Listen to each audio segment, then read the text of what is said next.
Bismillahirrahmanirrahim. Assalamualaikum warahmatullahi wabarakatuh. Alhamdulillahirabbil alamin. Wassalatu wassalamu ala asyrafil anbiya'i wal mursalin wa ala alihi wa sahbihi rasulillahi ajma'in.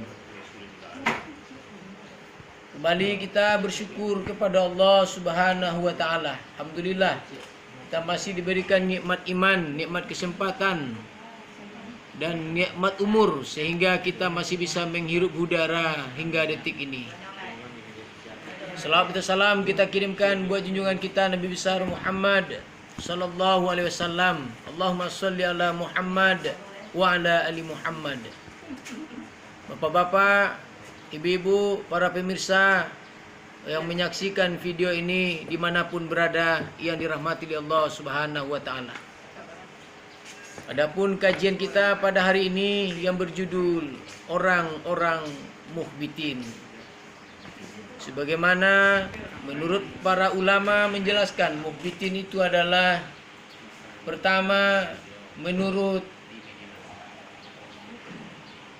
Al-Qatadah menjelaskan muhbitin itu adalah orang-orang yang merendahkan dirinya di hadapan Allah Subhanahu wa taala.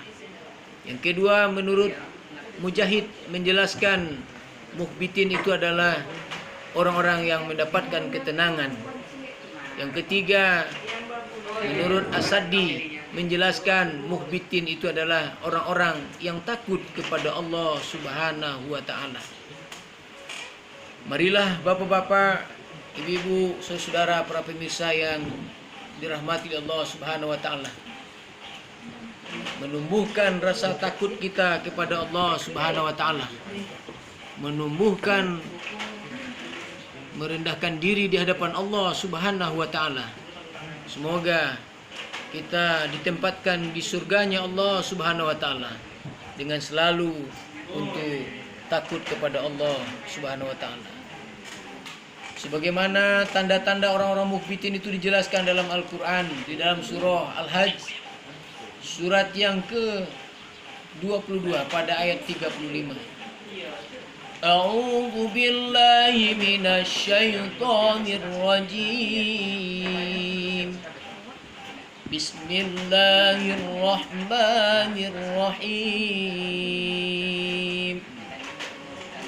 الذين إذا ذكر الله وجلت قلوبهم والصابرين على ما أصابهم والمقيم الصلاة ومما رزقناهم ينفقون. Sadaqallahul azim. Bapak-bapak, ibu-ibu, para pemirsa dimanapun berada, orang-orang muhbitin itu ciri-cirinya yang dijelaskan dalam surah Al-Hajj pada ayat 35. Yang pertama, orang-orang yang apabila disebut nama Allah gemetar hatinya.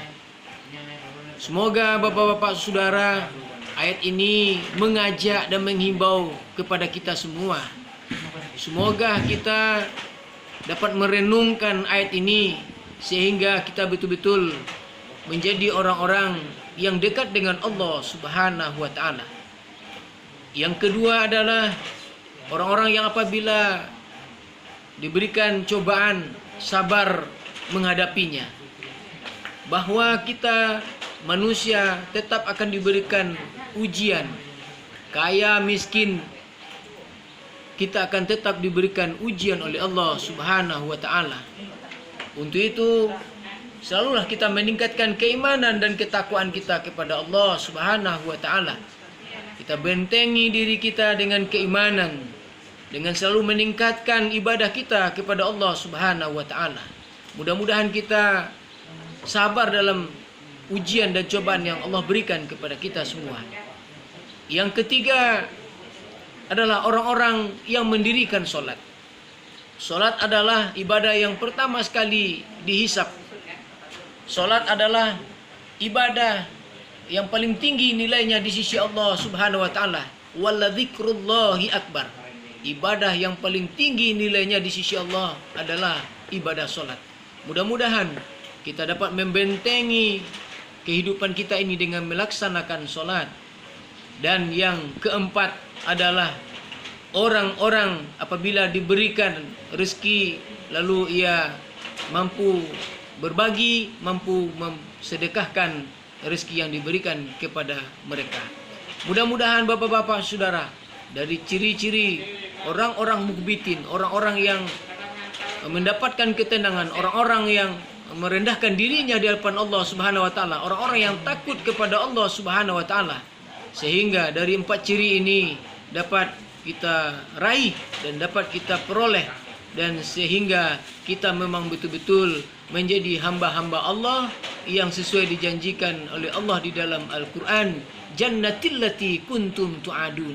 Surga itu sudah di tangan Anda, kata Allah. Mudah-mudahan dapat kita raih. Terima kasih. Mudah-mudahan ini ada manfaatnya, terutama kepada diri kami yang menyampaikan dan kepada seluruh para pemirsa dimanapun berada kita, sehingga menjadi orang-orang yang diredoi oleh Allah Subhanahu wa taala. Terima kasih. Mohon maaf. Billahi taufik wal hidayah. Assalamualaikum warahmatullahi wabarakatuh.